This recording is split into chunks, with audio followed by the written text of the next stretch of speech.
Hello, everybody, and thank you for watching and welcome to Crossing Darkness. This is Season 2, Episode 9, How Do You Do That Magic? We are broadcasting over Twitch on Sundays 7 p.m. to 7:30 p.m. and are open with chatting with fans during the show. I'm your host, Frozen Fallout, and my co-host is Mike, also known as Motorori, who has stuck with me through the creation of a 40-person, 4-table Gen Con event prior to doing podcasting and some other things with me. And I've really surprised that he stuck with me not just once, not twice, but 3 times that we did this, 40-person, 4-table event at Gen Con. So how's it going, Mike? How's your week been? Well, it's been less stressful than when we ran those games, but also less fulfilling because that was a fun time. Other than that, I go to work and then I come home and I try to work on gaming stuff. Awesome. So today we're going to be taking a deeper look into how one uses Magick in the Mage system. So we already had an episode, our last one, that kind of went over the spheres of Magick and the paradigm, and we kind of had a little bit of a look at how you would create a I'm sorry. What was the guy's name? Shoot. What was the Wick? John Wick. Yeah. So we kind of went over and talked about John Wick and what kind of spheres that he would need, and also about how his paradigm greatly limits what he can do with his spheres. Oh yeah. So we did do like an after show as well. That's just on Twitch that kind of goes over a little bit more in depth into the John Wick paradigm and spheres that he would have. We kind of just touch base on it during the podcast. So today we're going to kind of go a little bit deeper into the concepts of magic and how do you do that. There's a book specifically called How Do You Do That? That was released with the 20th anniversary edition of books that came out for Mage the Ascension. And it kind of gives you a little bit of a deeper look at the rule base for doing specific magical feats. So, Mike, do you want to go over the little blurb about how do you do that says about the opening for the... Oh yeah. How do you do that? The question echoes through 4 editions of Mage the Ascension, often with good reason. Mage's greatest rules-based asset, its flexible, personalized magic system, can also, bluntly speaking, be a royal pain in the ass when you're trying to translate sphere ranks and ret levels into I turn him into a newt, how long until he gets better? We present this book in an effort to minimize the headaches when your mages warp the fabric of reality. That's pretty concise, and it definitely brings up the frustration that many people have when they jump into Mage. Yeah, Mage is one of those games that it has an extremely flexible and loose magic system that really leaves it up to the GM and the player to work together and decide on what the limiting factors of your character are going to be outside of the base rules that they give you.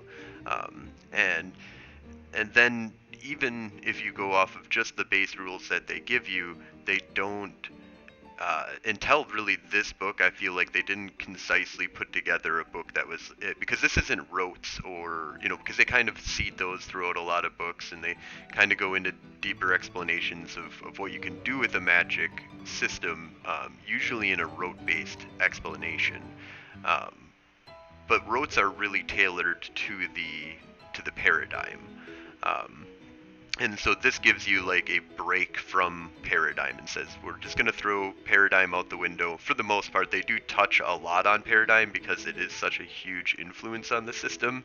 And we'll go into some of those optional rules and stuff that they talk about regarding why Paradigm would be such a huge influence on what spheres you'll actually need to perform something.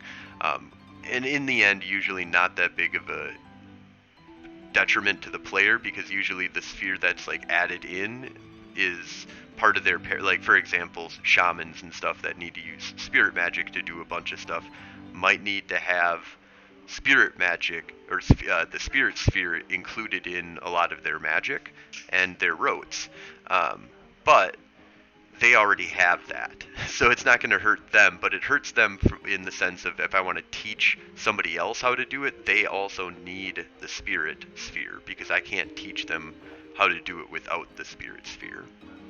Oh yeah, that makes sense. And the example they give is like if you wanted to change yourself into like a wolf, a life mage can just do it without any spirit, but a shaman paradigm would perhaps call upon the spirit of the wolf to aid him, and then he wouldn't have to use life 3, or would he?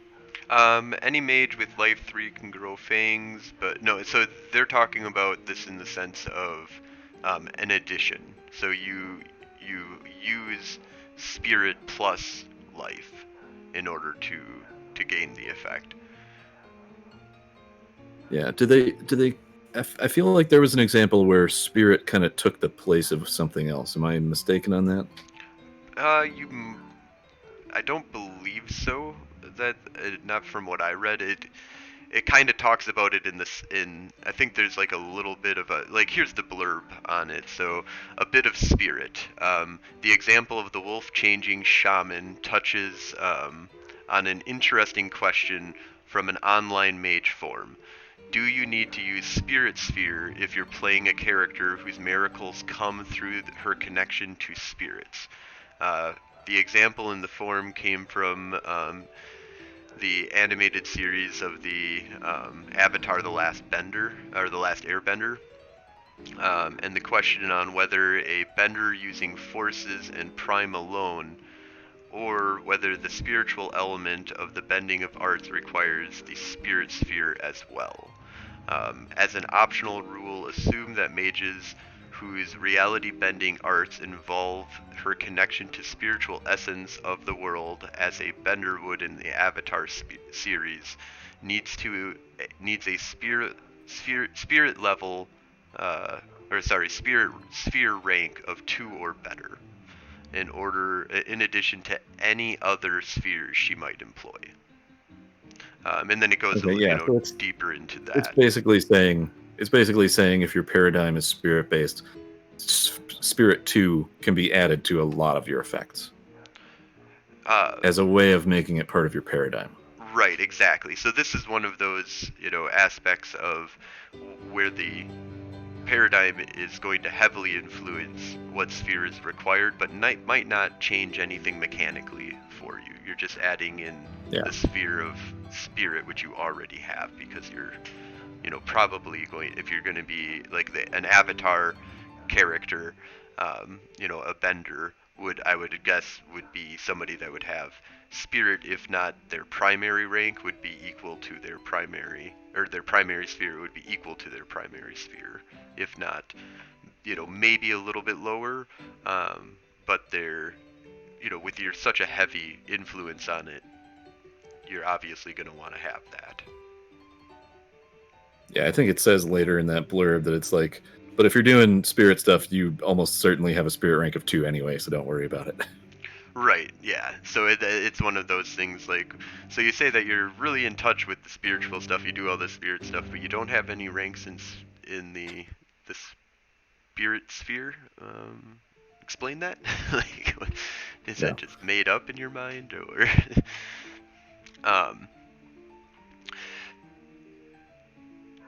So, I think that some of the other things that are kind of interesting is the concept of like duplicating yourself. So you've got what if I want to? What if the clone duplicates the mage herself?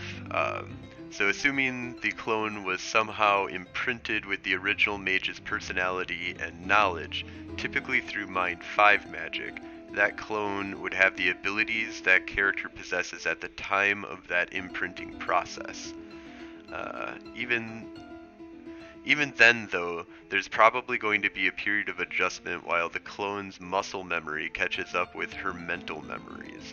After all, a football-playing clone won't immediately adopt the original player's physical reflexes, even if she holds all the memories of the original player. Um, Yeah, and so I'm trying to remember an example of when I duplicated myself in a mage game. I want to say that one of the other characters in the game did it through time magic. It was actually a buddy of mine. He played a technocrat that was assigned to a tradition mage cabal because he was on vacation. Whatever that guy did, it made no sense. But his name was Shotzi, and he had by the end of the game, he had time 4 or 5. And at some point, it was just, I don't know why the GM let him do this, but it was time effect. There's another Shotzi. And it basically turned into a joke where there was this bar in Milwaukee where the game was based that was just all Shotzis of different, what's that trope where it's you take the characters and then you dress them up in every single different costume from history? right, It was yep. like that. So there's barbarian version. Now those weren't technically duplicates. They were time mirrors. Right, time artifacts. Same thing that Flash does. Yeah. Where he's but just using, which is interesting because Flash uses, in order to get the time sphere, it's all through forces with him, because it has to be motion that he's doing in order to, which is another paradigmal type thing that would be interesting. Flash needs force sphere in order to use the time sphere. And in that game where he did that, we kind of waved it away because it didn't have a story implication. Mm-hmm. We kind of waved away the paradox. But in that game, I played a life mage from Alaska, a native of the Yupik people, which actually turned out to be a very big deal in the arc plot, my backstory. But when I got life 4 and 5, all of a sudden I was just doing whatever the fuck I wanted. Just duplicates of me walking around in the lab. I was turning into trees constantly. I was turning into whatever. I think there was one time we were on a spaceship and I was like, is there a gap underneath the door? And he was like, yeah. I'm like, well, I just turn into ooze and just go under and reform myself. And he's like, oh, yeah, 5 successes. That's pretty good. Yeah, it's one thing that's nice about Mage is, depending on what's going on and how the story is being played out, you can allow for your mages to do a bunch of crazy, you can have the power scale slided towards not needing, doing that time thing and creating duplicates of yourself, because according to, how do you do that? In order to create a clone, you need, Mind 5. You need, if you want to actually, control these clones and not have them be completely independent entities from you, you would need Correspondence 5, Mind 5, and Life 3 in order to, after their creation, you would have to use that in order to control them. And you would need looks like generally at the cost of 1 success per additional self. And then I would guess that would also be a constant effect that you would have to have on you, so you would have to put your successes towards, how much time, and if during that time you would have 1 effect going, which if you're at 2, 4, 6, or 8 or above, you would get a +1 to your difficulty on magic rolls. Yeah. But I like how if Mage you're doing allows it that way, Mhm. if you're doing it that way, I don't think you can make that permanent, right? Even in the You game, can do so. What you're because you gonna only do, have one avatar. you only have one avatar, but You can't duplicate that. well, so that's one thing that's interesting. They don't talk about that concept in here, and it's one of those things that it's possible for your avatar possibly to be, it's not necessarily something that's a physical thing. So it's, by rules of spirit, it's possible that it could be in multiple spots at one time, especially with correspondence as well. Um, but what you could do is, so you would want to do it as a time, so on the time chart. Um, so one success, let's see here. Wow, that is a lot of time. Time sphere time lines affect time span. Time span limits only apply only to looking and reaching through time, not the duration of a given effect. Okay, what's the duration of a given effect? Duration is just how many successes you put into it, isn't it? Yeah, but what's the length of time per success? I'm trying to...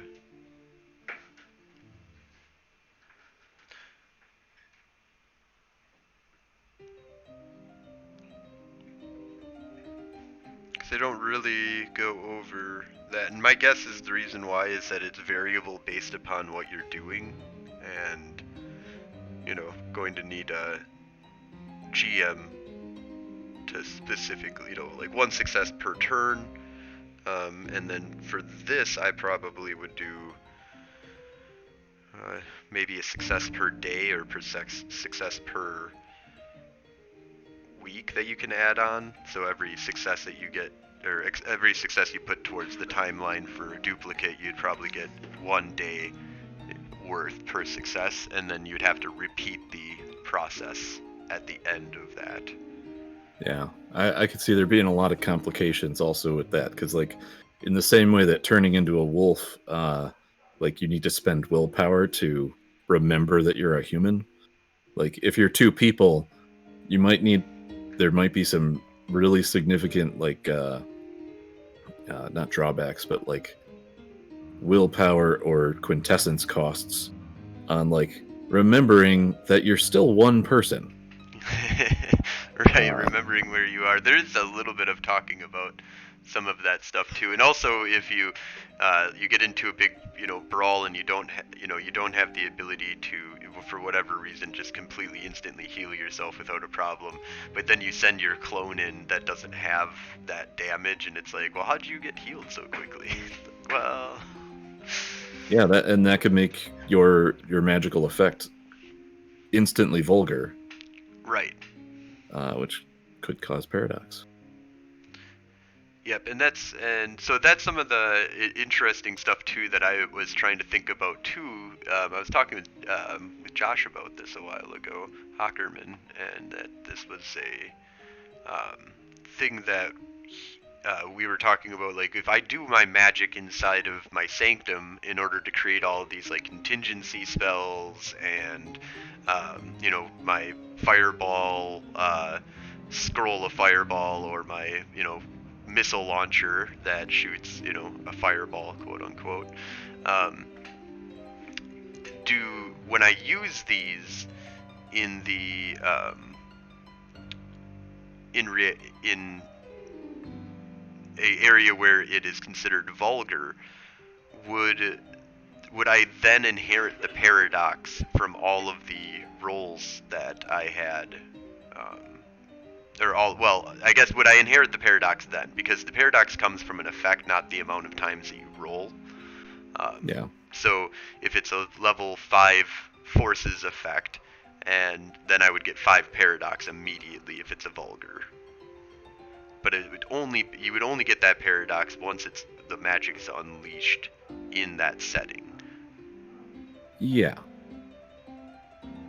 I mean, I would agree with that. And that's what I kind of came up with. But you would still be able to, do all of your rolls and all of your stuff inside of the sanctum at that lower difficulty, where it's not vulgar. But when you activate it, you don't have to redo all those rolls at the new difficulty. You would just inherit the paradox. I'm only going to disagree with one part of that. Doing it anywhere, the way you describe it, isn't necessarily vulgar. Higher difficulty elsewhere, but the fact is you're basically storing an effect, right? So if you're as a technocrat, let's say you're going to create something that shoots a fireball that is just, it's a vulgar effect to the general public, not to a technocrat because it's part of their paradigm. And right, then you walk out. It's vulgar, but it's not vulgar inside of their conclave. Like when they're inside of their own reality, that pocket dimensions, the horizon realm, the umbra, and usually your sanctum, it is not considered a vulgar effect inside of there. So my rolls when I create the magic is going to be at the coincidental difficulty, not the vulgar difficulty. I'm gonna have to read more about that because I feel like if you're only doing magics to store an effect, I think you can do that anywhere coincidentally. Oh, because there's no because you're not effect. casting fireball. Yeah, you're not. There's no effect that's vulgar. Interesting. Because it's the effect that's vulgar, not the will work. That's true. I wonder then if you would just because then I would almost be able to argue then that you would have to just consider it vulgar because your intent is a vulgar action. But the thing is your intent to do this inside of the Umbra or inside of the, using this spell when it's activated. So you can't really necessarily... I don't think intent has nothing to do with it. It's, like I said, you could sit in the middle of a mall full of sleepers and tinker on something and store a vulgar effect. That's true. And it's not, like, there should... I mean, yeah, you roll a botch on your arret while you're doing it to store the effect, that's paradox backlash, but that's not because it's vulgar. It's because you botched your roll. Now, you turn on that thing and a friggin' hologram of Optimus Prime shows up, which is, a vulgar effect at this point in history, especially in the 90s. That's when the witnesses cause a paradox backlash. Or is that how that works? I don't know. Well, you don't need witnesses for vulgar to be. Yeah, vulgar. It's just paradigm. It's just yeah. There's always a witness. The quote unquote the GM basically is witnessing everything that's happening, but whether or not it's witnesses are there to see it enhances the actual, like, the real people or people that are not going to agree with that paradigm seeing that, or that kind of stuff. So when you do that, does that just add paradox points to your wheel, or? Yeah, it just adds paradox to you get automatic paradox, and then if botching, it gets you more.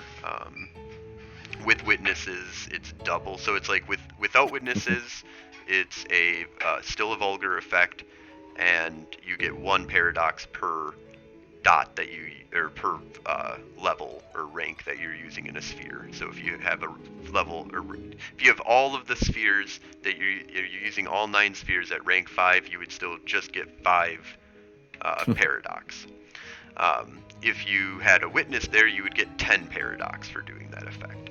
Now, the problem that I have here, though, is that all of those rolls that you're doing up to that point are going to be at the lower non-vulgar difficulty.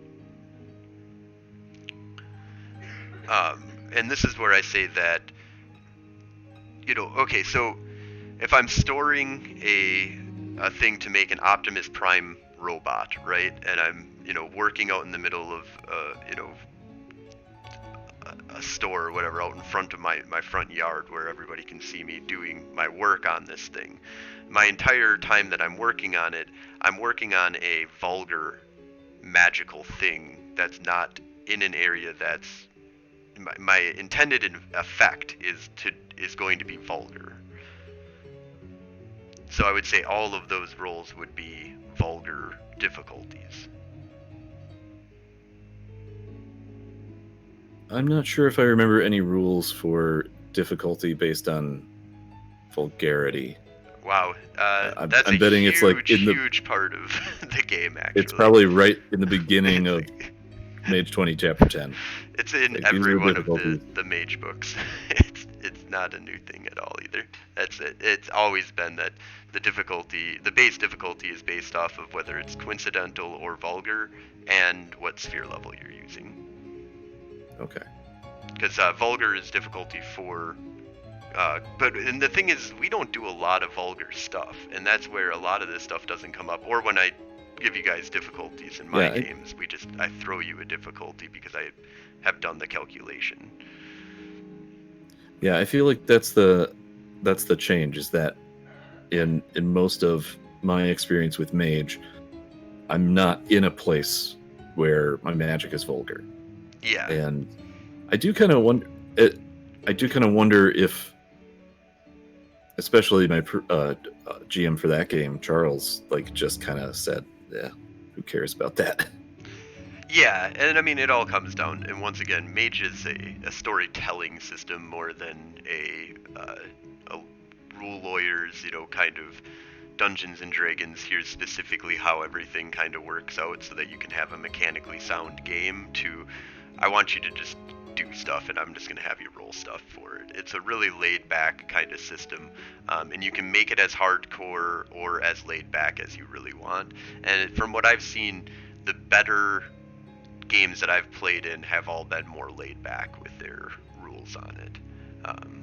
Just the fun factor is more important than trying to dig out rules. The types of people that want to do the rules lawyering very quickly figure out that World of Darkness games are not good for that.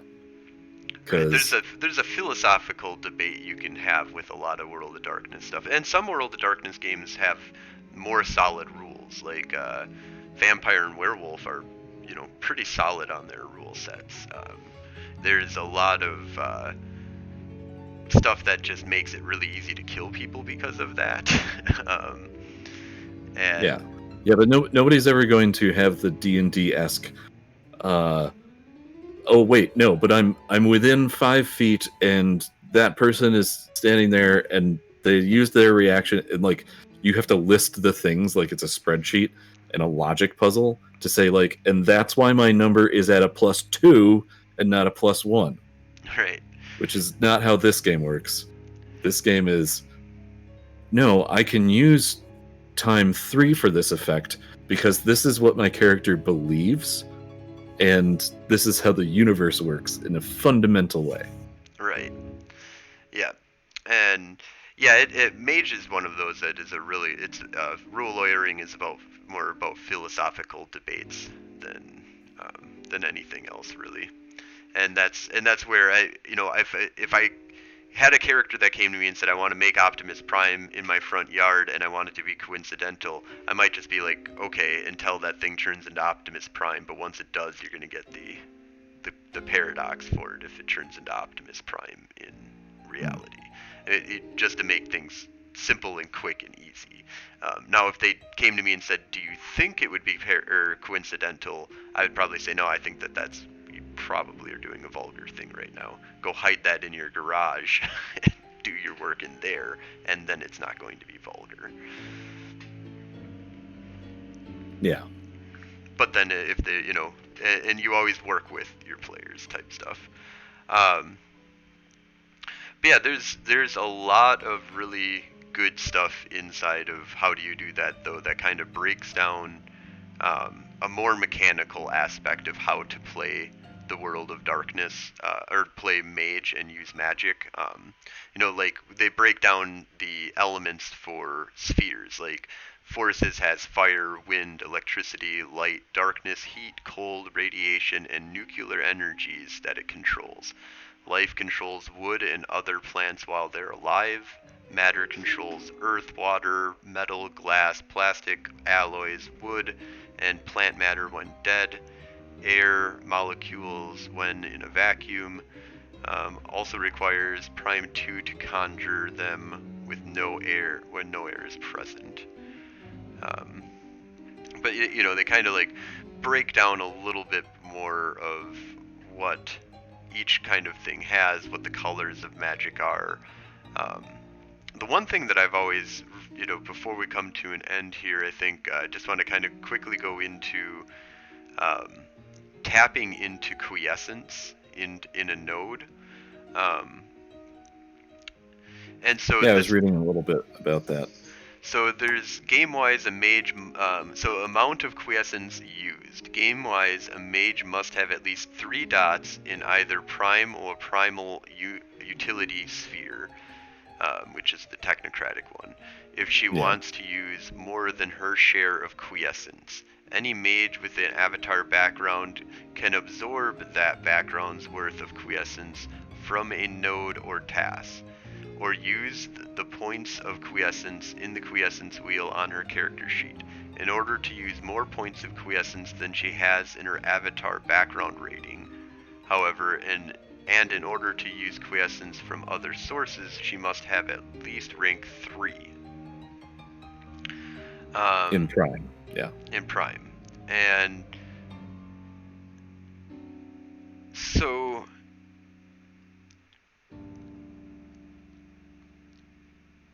that tells me that in order to get above your avatar rating with quiescence, you're going to have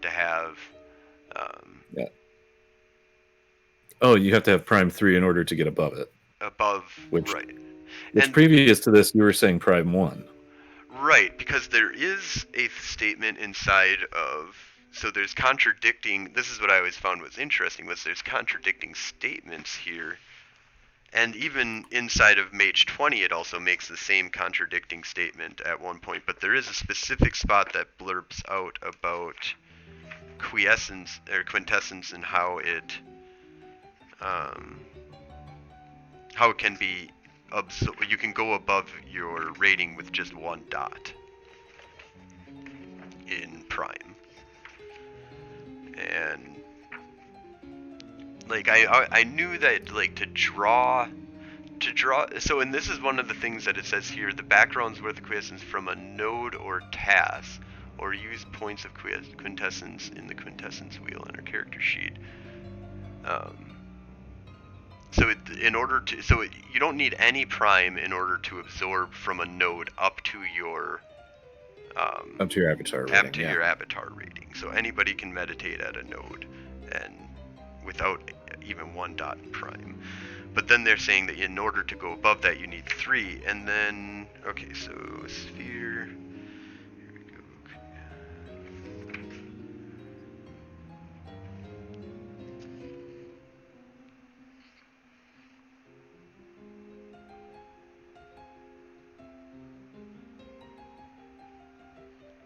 go. Okay, so let's see here. I think it's 507.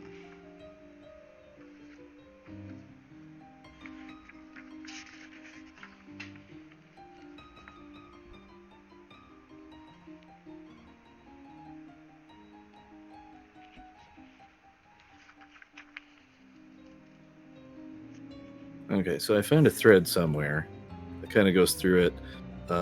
Prime 1 states that without it, a mage can't absorb quintessence beyond their avatar rating. Does that mean the previous limit is no longer relevant or something else? And somebody answers it with...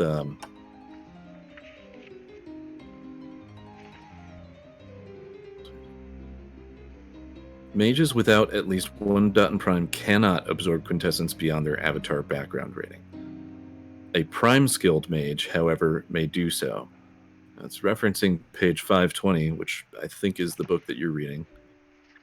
520.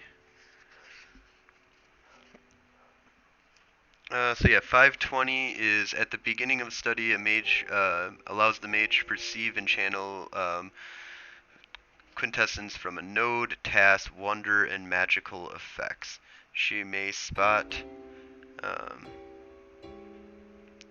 energetic ebbs and flows and can sense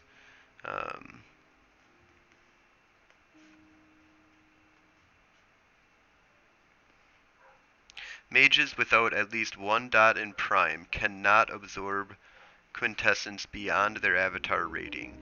A primed skilled mage, however, may do so. Yes, so that's page, and that's, 520. And I think there's another section where it talks about.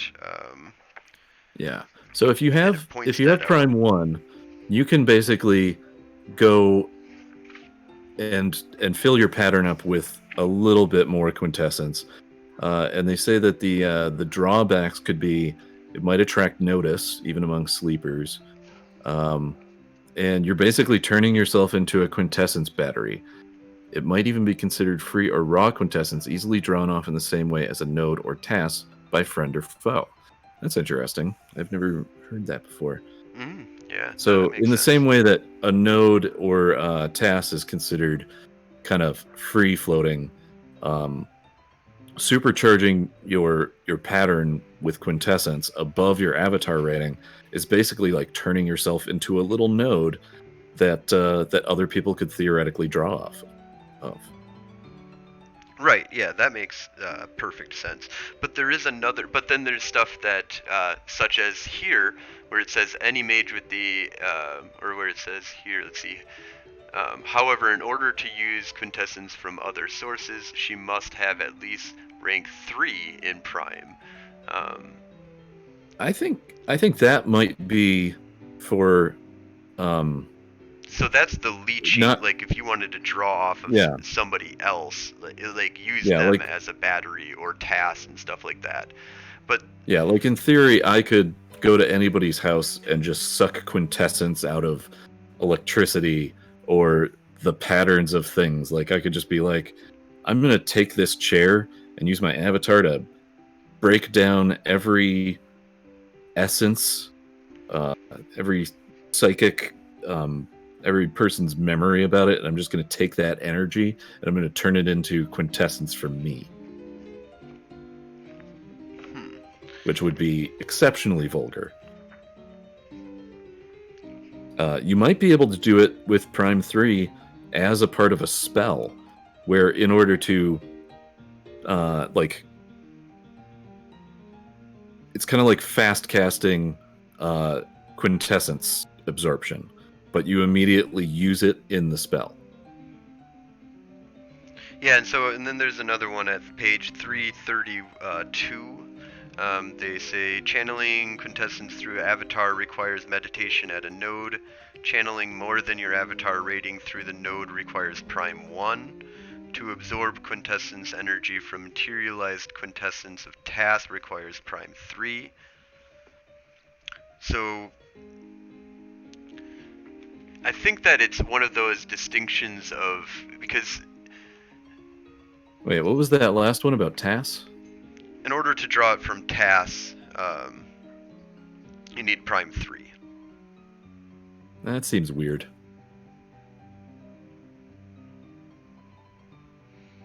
And so it's one of those, this is where this one gets, like, it seems like it's all over in the rule book as to what kind of people were thinking when they were dealing these out here, because, you know, in the how do you do that book, it seems to be pretty strong as to even to get it from a node, you would need to have level 3. Yeah, and it says Prime 1 states you can perceive and channel quintessence from nodes/tasks/wonders. So I don't know where that level 3 restriction is from, but for tasks. Because I think if you go to level 3, I think it talks about it in level 3 specifically.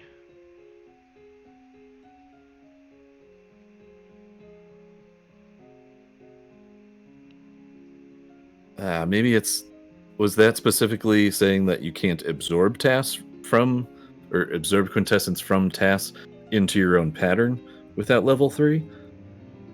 Because maybe you can use tasks outside of yourself. Oh, that's an interesting. See, that's an interesting element that can be added into it. I think that's one of the missing kind of pieces, is that you can use a wonder's quiescence on a spell. You can use a Yeah, wonder's with or Prime 1. tasks. Yeah, with Prime 1 you can use a task and use up that task to cast a spell immediately with it, but if you want it integrated into your being, you need level 3. And Okay, see that actually makes me feel better, because on the last game of Technogate, when I was driving around in Sosi, and I used the battery pack from the jetpack, oh yeah, and then the battery pack from the gun, I was thinking to myself, I think I might need Prime 3 for this. but no, Because I'm yeah, you would considering just it. need 2, or you just need I think 1.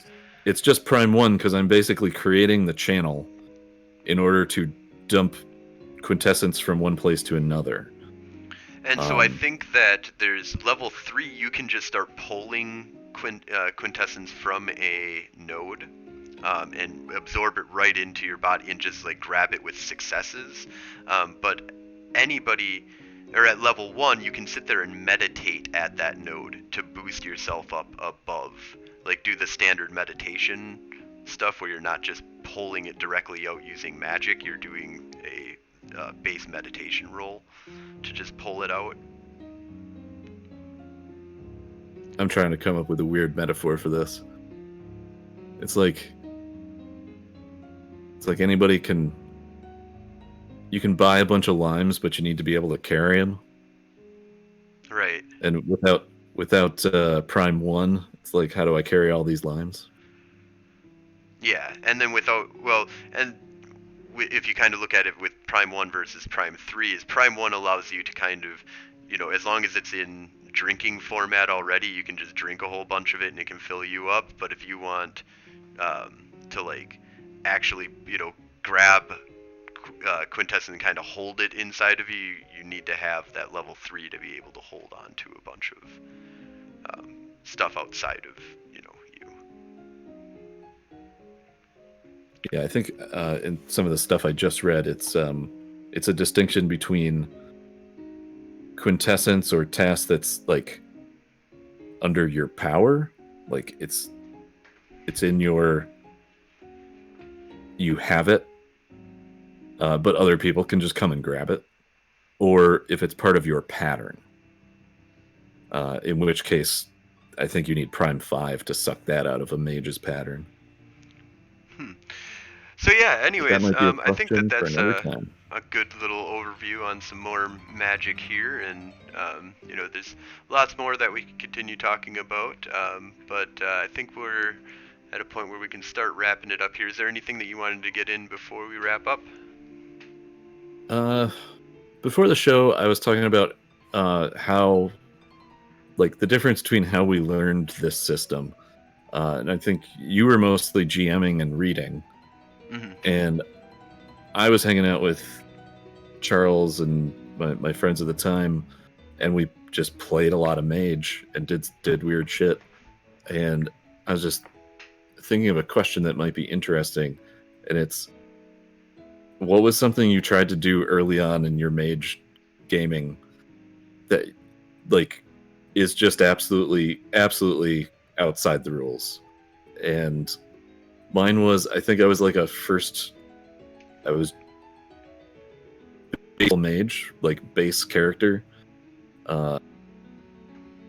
and I wanted to have an anime sword because it was like the early 2000s and we were all into anime, and I was like, I want that anime sword that, like, when you swing it, just cuts things that are like anywhere in front of it. And I was like trying to cut cars in half and shit. And if you understand the power level of a beginning character mage, you would know that that's impossible. Yeah, I mean, it's not necessarily impossible to make that sword, but you'd have to spend a lot of time and effort putting a lot of successes into that, and you would have to have Forces 3, maybe some Prime. Yeah, no, there was no way I had the dots and spheres to do any of the stuff that I wanted to do. But that's how I learned, because people were like, "No, you can't do that." Yeah, I would say, because I GM'd mostly, and I'm trying to think if I've ever played in a Mage game. I don't think I've ever played in a Mage game. Or no, I did play in one person did a Mage game that I did play in, where it was a Dark Tower, like revision, basically taking the Dark Tower from Stephen King's The Dark Tower and moving it into Mage, and combining the two worlds, and having, like, we met Roland and stuff like that. But cool. I think a lot of I think my major thing, though, that I kind of go to that's kind of not really within the rules, and I kind of bent things, was probably the game that I ran for you and your group of friends that when I first ran that Mage game.